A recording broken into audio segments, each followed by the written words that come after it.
You open your eyes, and the sun hits you like a fist of fire.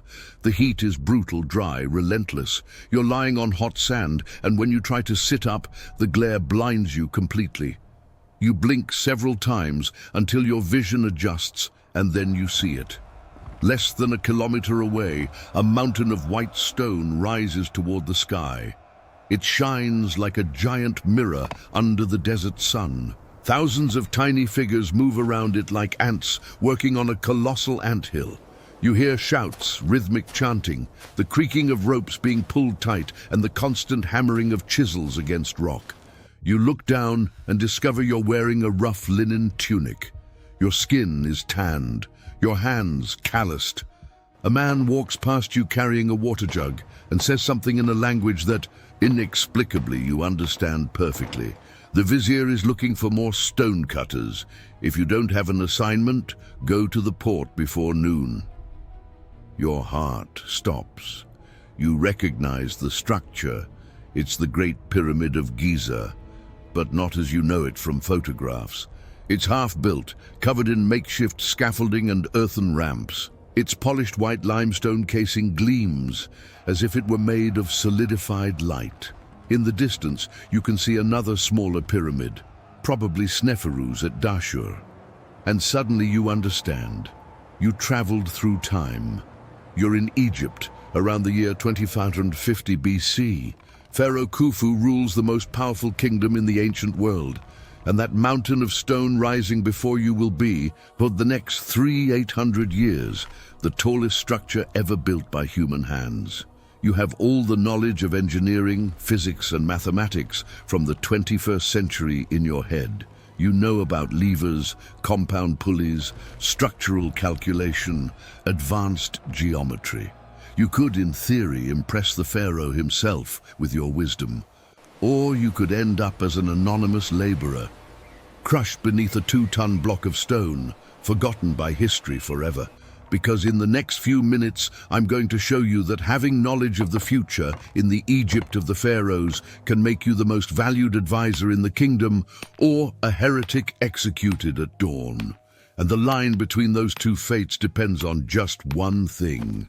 How well you understand that knowledge without cultural context is more dangerous than ignorance. Get ready. This isn't a story of survival against a disaster. It's a story of survival against a system so perfect, so absolute, that even the gods obey it. First hours, the clash of realities. The first thing you notice is the smell. A mixture of human sweat, freshly baked bread, ox manure, and something metallic you can't quite identify. The Nile is nearby. You can feel the humidity in the air, but this isn't the dry and dusty riverbank from modern photographs. Here, the delta is alive. There's vegetation, birds, and the river flows with a force that feeds an entire civilization. You stand up and walk toward the construction site. Nobody stops you. Right now, you're just another worker among the approximately 20 Runzalans who labor on the pyramid of Pharaoh Khufu, known to the Greeks as Cheops. And here comes your first crucial discovery. They're not slaves. For centuries, the world believed the pyramids were built by hundreds of thousands of slaves whipped under the sun. Herodotus, the Greek historian who visited Egypt 200 years after Khufu, wrote that 100,000 slaves worked for decades under brutal conditions. Hollywood reinforced this image with whips, screams, and suffering. But what you see in front of you is completely different. The workers are organized into teams of 200 people, each team divided into groups of 20. They have names, some carved into the stone blocks themselves. The Friends of Khufu, we the Drunkards of Menkaure. They're not prisoners of war or captured foreigners. They're free Egyptians, farmers who work here during the Nile's flood season, when their fields are underwater and they can't cultivate. And they're well-fed, incredibly well-fed. You approach what appears to be a rest area and see enormous pots of beer, mountains of freshly baked bread, and what are clearly remains of beef and fish. The workers eat protein every day. In an era where the average citizen barely survives on grain and vegetables, these men have a diet that would rival a modern athlete's. This isn't forced labor. It's a national project, a collective act of faith toward a living God. And that's your first lesson. In Khufu's Egypt, building the pyramid isn't a punishment. It's a sacred privilege. First week, the dilemma of knowledge. 7 days have passed. You've integrated as just another worker, carrying baskets of rubble and helping move smaller blocks. Your muscles burn, your skin is sunburned, and you've lost several pounds. But your mind doesn't rest. While you work, you observe. And what you see leaves you speechless. The Egyptian engineers are using techniques that wouldn't appear in Europe for thousands of years. They've leveled the pyramid's base with a precision of less than 2 centimeters over a surface of more than 5 hectares. They've oriented the 4 corners toward the cardinal points with a margin of error smaller than many modern buildings. How do they do it without GPS, without lasers, without computers? Water. They use water channels as a giant spirit level. Stars. They align the structures with the constellation Orion and the North Star. Knotted ropes at equal distances to measure exact lengths. Plumb lines to verify verticality. They don't need your knowledge of differential calculus. They have practical mathematics that work perfectly for their purposes. And here you face your first real dilemma. What can you contribute that they don't already know? You think about the wheel. You could introduce the wheel, but wait. You look around and see wooden sleds sliding over wet sand with surprising efficiency. Modern research has shown that wetting sand reduces friction by 50%, something the Egyptians discovered empirically 500 years ago. The wheel on loose sand would sink. Their technology is perfect for their environment. You think about compound pulleys. You could explain the pulley system that would multiply the workers' strength. But then you observe the ramps, kilometers of compacted earth ramps that zigzag around the pyramid. With ramps at 7 degrees of incline, a team of 20 men can move a 5-ton block without needing any complex mechanism. The truth hits you like a cold wave. They don't need your technology. They have something better. They have perfect organization, unlimited resources, and the unwavering will of a people who believe they're building a stairway to heaven for their living God. Your modern knowledge is, in many respects, irrelevant here. First month, the encounter with power. A supervisor has noticed you, not for your strength, which is inferior to the local workers, but for the way you observe. You ask strange questions. You look at the angles of the blocks with too much attention. You calculate distances while moving your lips. They bring you before a corpulent man, dressed in fine clothes, seated under a linen canopy. He is Hemiunu, the pharaoh's vizier, and according to all archaeological evidence, the principal architect of the Great Pyramid. Hemiunu is Khufu's nephew, son of Prince Nefermat. He is, after the pharaoh, the most powerful man in Egypt, and he's looking at you with a mixture of curiosity and suspicion. They tell me you ask questions about geometry, he says without preamble. Where do you come from? Your heart pounds. This is the defining moment. You can lie and say you're from a distant land beyond the Great Green, as they call the Mediterranean. Or you can try to impress him with your knowledge. You choose a middle strategy. Venerable Vizier, you respond with a deep bow. I am a student of the stars and of forms. I have traveled from lands where the sun sets in infinite waters. I observe because I admire. The precision of this work surpasses everything I have seen. Hemiunu narrows his eyes. If you admire so much, then tell me, what is the proportion that governs the sides of a right triangle? You know the answer. It's the Pythagorean theorem. 3, 4, 5. The Egyptians use it constantly to create perfect right angles with knotted ropes. But Pythagoras won't be born for another 2,000 years.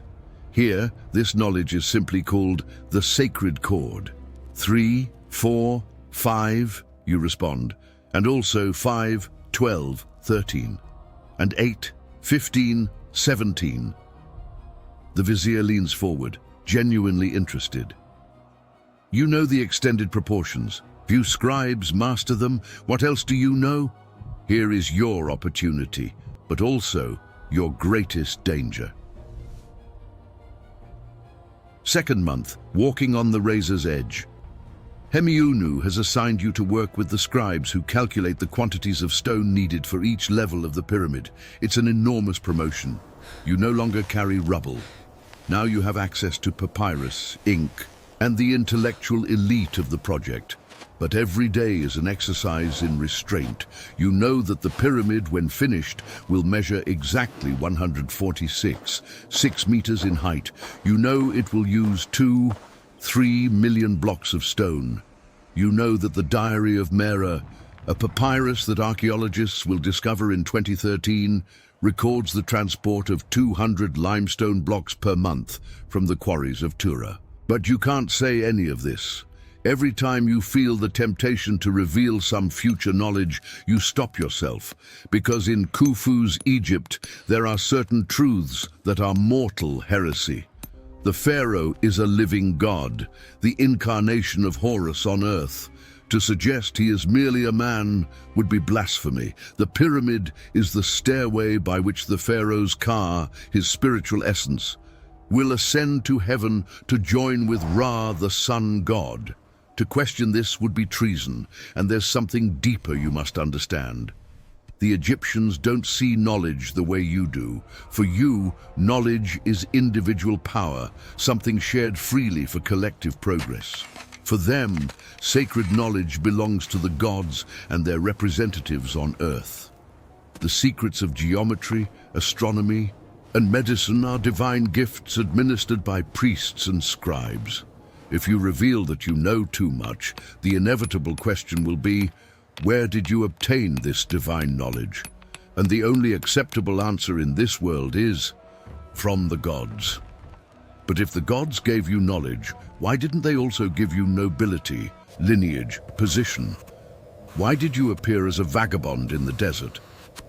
Suspicion would fall on you like a slab of granite. You would be accused of sorcery, of having stolen sacred secrets, of being a demon disguised as a man. So you keep silent. You contribute just enough to be useful. You correct small errors here and there. You suggest minor improvements that seem like natural observations. And you wait. Third month. The secret you were searching for one night. While copying calculations onto a papyrus, Hemiunu calls you to his private tent. He is alone. The light from the oil lamps casts dancing shadows on the linen walls. I have observed your work, the vizier says. You have a peculiar mind. You see patterns that others don't see, but you also keep secrets. Your blood runs cold. Every man has thoughts he keeps to himself, venerable vizier. True, Hemiunu nods, but you keep knowledge, not thoughts. And that intrigues me. He rises and walks toward a wooden chest. He opens it and extracts a yellowed papyrus scroll. He unrolls it on a table and gestures for you to approach. It's a blueprint, the blueprint of the pyramid. You see the 3 chambers, the subterranean, the queens, the kings. You see the grand gallery, the ventilation shafts, the ascending and descending passages. You see details that modern archaeologists took centuries to discover. This is my life's work, Hemiunu says. When I die, I will be buried near my Lord, and my name will be forgotten. But this will remain. For thousands of years, men will look at these stones and wonder how we did it. He looks directly into your eyes. Do you want to know the secret? You nod, unable to speak. There is no secret, he says with a sad smile. There is only faith, organization, and time.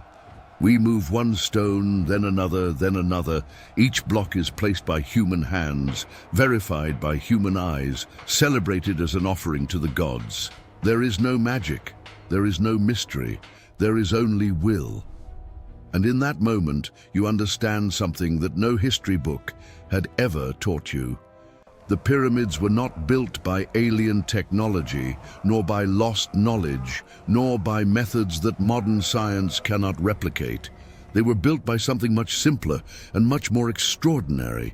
The human capacity to organize around a shared purpose so powerful that it can move mountains, literally. The secret of the pyramids is not in the how, it's in the why.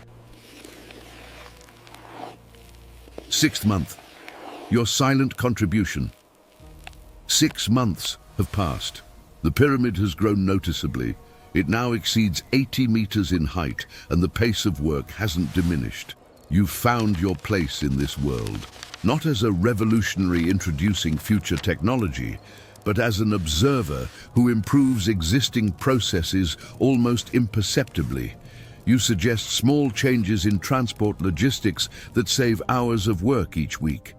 You introduce a block marking system that reduces placement errors.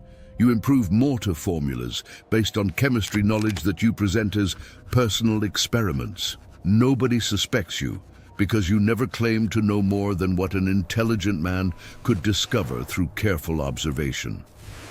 And there's something else you do, something you consider your true legacy.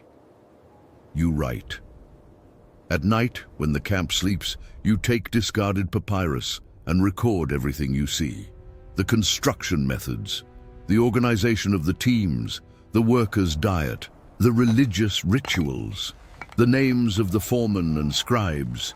You write in hieroglyphics, the language of the gods, but also in a simplified script that scribes use for administrative matters, and you store these papyri in sealed jars that you bury in specific locations. You know that probably no one will ever find them. You know they will deteriorate over time, but you also know that in 2013, archaeologists will find the Diary of Merer in the port of Wadi al-Jalf, a contemporary record of the construction that will revolutionize our understanding of how the pyramids were built. Perhaps, just perhaps, one of your papyri will survive. 1 year later, the price of truth. A full year has passed. You've survived the diseases that killed 1 in 5 workers. You've survived the accidents that claimed lives every week. You've survived the suspicion of priests who don't understand where your knowledge comes from. And you've learned the most painful lesson of all. You cannot change history in any significant way. You could, in theory, introduce the printing press, but there's no way to explain its origin without being executed as a sorcerer. You could teach modern medicine, but without antibiotics or sterilization equipment, your theoretical knowledge is almost useless. You could try to abolish slavery, but in Khufu's Egypt, slavery as you know it doesn't exist. And besides, who are you to challenge the divine order established by the gods? Your 21st century knowledge is like a treasure map written in a language no one else can read. But there is something you have achieved. You've saved lives, dozens of them, with advice about hygiene, treatment of infected wounds, and prevention of heat stroke. You've improved the working conditions of hundreds of people with logistical suggestions that no one questioned because they seemed like common sense. And you've witnessed something that no human being from your era will ever be able to witness, the construction of a wonder of the world as it happens. You've seen the sunrise reflected on the limestone casing as if the pyramid were a fallen star. You've heard the workers' chants as they drag 60-ton blocks of red granite brought from Aswan. You've felt the earth tremble when each stone finds its final place, and you've understood finally what it means to be human. Waking up in Khufu's Egypt with modern knowledge doesn't make you a superhero or a genius inventor. It makes you a witness to humanity's capacity to create impossible beauty when a shared purpose powerful enough exists. A witness to how 20 people can move mountains if they believe they're building a bridge to eternity. The pyramids were not built by miserable slaves under the whip of cruel overseers. They were built by free men who believed they were participating in the most sacred act possible, helping their living God achieve immortality. And that's the real lesson. Technical knowledge without cultural context is useless. The most advanced tools without shared purpose are junk. What built the pyramids wasn't the wheel or the pulley or any lost secret, it was faith. Organization, the patience to place one stone at a time for 20 years, never doubting the final result. Today, 500 years later, we look at the pyramids and wonder how they did it. We search for answers in alien technology or lost arcane knowledge. But the answer was always in front of us. They did it because they believed they could. They did it because every stone was a prayer. They did it because for them, there was no difference between building a tomb and building eternity.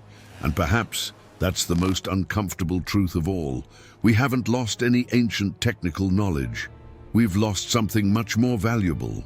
The ability to unite as a civilization around projects that transcend our individual lives. The pyramids still stand, defying time. But the faith that built them disappeared millennia ago. Who is more advanced? Us, with our smartphones and satellites, or them, who moved mountains with ropes, wet sand, and the absolute certainty that they were touching the sky? Would you have the courage to wake up in Giza, knowing that your modern knowledge wouldn't make you a genius, but merely a privileged observer of human greatness? Could you accept that sometimes the past doesn't need to be improved, only understood? Leave it in the comments. If this journey made you reflect on what progress really means, leave your like and subscribe to the channel. Until the next video.